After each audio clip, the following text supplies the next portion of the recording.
Can I ask you, just finally, about in the wake of that massacre of Israelis on October the 7th, what to you would be a proportionate and reasonable response from the Israeli armed forces to that massacre of their nationals? What would be, you think, reasonable?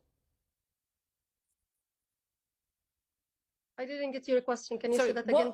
Given the massacre of 1,400 people, Israelis, women, children, the taking of hostages, 199 hostages, all of the horrific atrocities involved in that massacre by Hamas, what do you believe, as a Palestinian journalist living in Gaza City, what would be a proportionate and reasonable response from the Israelis to that? You know what is the saddest thing here is that no, answer we my only question, hear, please. you know, we only hear the mainstream media or the media in the West. No, please, Wafa, please answer my question. What you're saying that the response of the Israelis right now is unacceptable. You're calling it a massacre. What would be a reasonable response? It's ethnic cleansing. Okay, so what would be a reasonable response?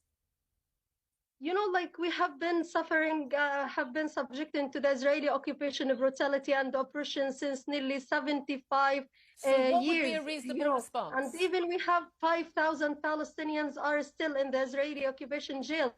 We have 170 Palestinian kids that are still in the Israeli jails. We have nearly 40 Palestinian women inside the Israeli jails. Wafa, you're a journalist. You're a journalist. Yeah. I'm a journalist. I'm asking you, from the perspective as a Palestinian woman living in Gaza City, what would be, if you think the Israeli response is unreasonable, disproportionate, it's wrong, what would be the right, proportionate, reasonable response to 1,400 of your people being massacred?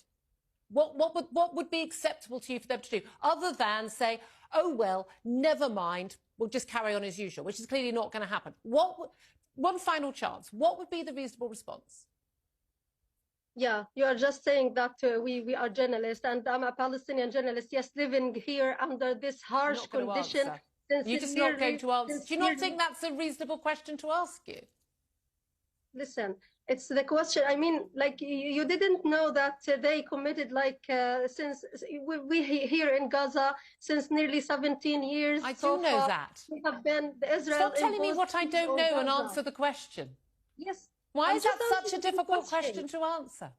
Sorry, I'm answering your questions here because, you know, you just look to the Israeli side and you I'm not looking at just the Israeli side. What is happening. I'm asking you a reasonable question. What's a proportionate, reasonable response to that massacre?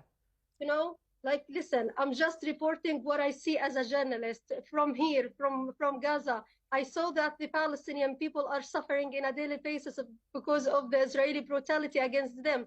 The occupation... And because of Hamas's brutality. Listen, the Israeli occupation, they are using brass bombs. Yeah, they are using internationally banned weapons. Again, still not an answer to my question. Should we give up? Should we just give up? You're not going to answer the question. We'll have to leave it. It's a collective punishment. What is happening here is a collective punishment. So what would be the correct response? But look at the very beginning. We were living, like, I'm a Palestinian refugee. I used to live in... Okay. I'm going to interrupt you. I'm going to leave it there. Because if any conversation in this that ends up going back to, I mean, let's go back 1,000 years. Wafa al-Udaini. Wafa, I'm so sorry. We took a long time to get you on the line. I was waiting to speak to you. We've got less time. If you're not going to answer my question, then we'll have to leave it. I do appreciate you joining us. Thank you for joining us.